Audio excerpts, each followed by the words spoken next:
चलिए दोस्तों, आज के इस वीडियो में हम लोग नारीवादी इतिहास में नारी की क्या भूमिका थी, उनकी स्थिति और उनका इतिहास में क्या योगदान था, इस पर डिटेल में अध्ययन करेंगे। स्वागत है दोस्तों आपका हमारे चैनल WV क्लासेस 02 हीरो में। यह क्लास कक्षा 10 के विद्यार्थियों के लिए महत्वपूर्ण है। नारीवादी इतिहास। परंपरागत इतिहास लेखन में पुरुषों की भूमिका को अधिक महत्व दिया गया था, जिसके कारण महिलाओं के योगदान और उनकी स्थिति को लंबे समय तक नजरअंदाज किया गया।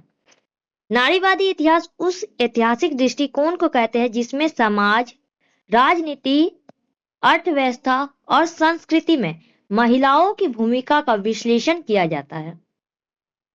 आधुनिक काल में नारीवादी इतिहास का विकास। आधुनिक काल में नारीवाद स्त्रियों के अधिकार और समानता की विचारधारा के विकास के साथ इतिहास के विभिन्न क्षेत्रों में महिलाओं की भूमिका पर ध्यान दिया जाने लगा। पहले स्वतंत्रता संग्राम में महिलाओं की भूमिका पर अधिक जोर नहीं दिया गया था, किंतु वर्तमान में शोध कार्य और इतिहास लेखन में इस विषय को विशेष महत्व दिया जा रहा है।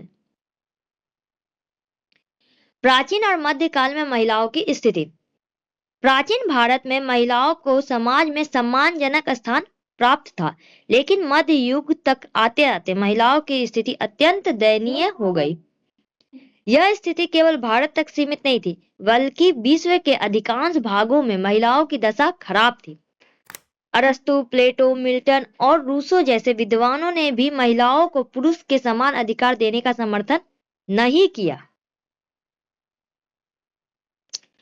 महिलाओं की स्वतंत्रता में बाधा और कुप्रथाएं। समाज में प्रचलित अनेक कुप्रथाओं ने महिलाओं के जीवन को अत्यंत कष्टपूर्ण बना दिया, जैसे सती प्रथा, पर्दा प्रथा, कन्यावध, बाल विवाह, बहु विवाह, विधवा विवाह निषेध। इन कुप्रथाओं के कारण स्त्रियां अपनी स्वतंत्रता से वंचित हो गई। मतलब इन कुप्रथाओं के कारण स्त्रियों को जो समाज में स्वतंत्रता मिलनी चाहिए वो नहीं मिली उन्हें। महिलाओं की सामाजिक और आर्थिक स्थिति।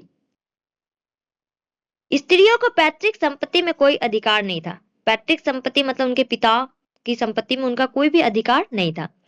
आर्थिक दृष्टि से वे पूरी तरह से पुरुषों पर निर्भर थे। आर्थिक दृष्टि मतलब जैसे कि पैसे हुए, इन सब के आधार पर वो पुरुषों पर ही निर्भर थे। शिक्षा के द्वार उनके लिए बंद थे। उनका कार्य क्षेत्र घर की 4 दीवारों तक ही सीमित था।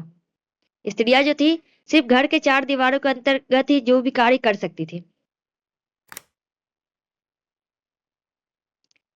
19वीं 20वीं शताब्दी में सुधार। 19वीं और 20वीं शताब्दी में मानवतावादियों, समाज सुधारकों और कुछ उदार ब्रिटिश प्रशासकों के प्रयास से महिलाओं की स्थिति सुधारने के लिए कई महत्वपूर्ण कानून बनाए गए, जैसे सती प्रथा निषेध, कन्यावध के विरुद्ध कानून, विधवा पुनर्विवाह कानून, बाल विवाह पर रोक। इन सुधारों ने महिलाओं के सामाजिक जीवन में परिवर्तन की शुरुआत की। इस प्रकार दोस्तों आज हम लोगों ने नारी इतिहास का अध्ययन किया कि किस तरीके से पहले समाज में नारियों की क्या स्थिति थी, उसके बाद किस तरीके से धीरे धीरे करके उनमें सुधार आए।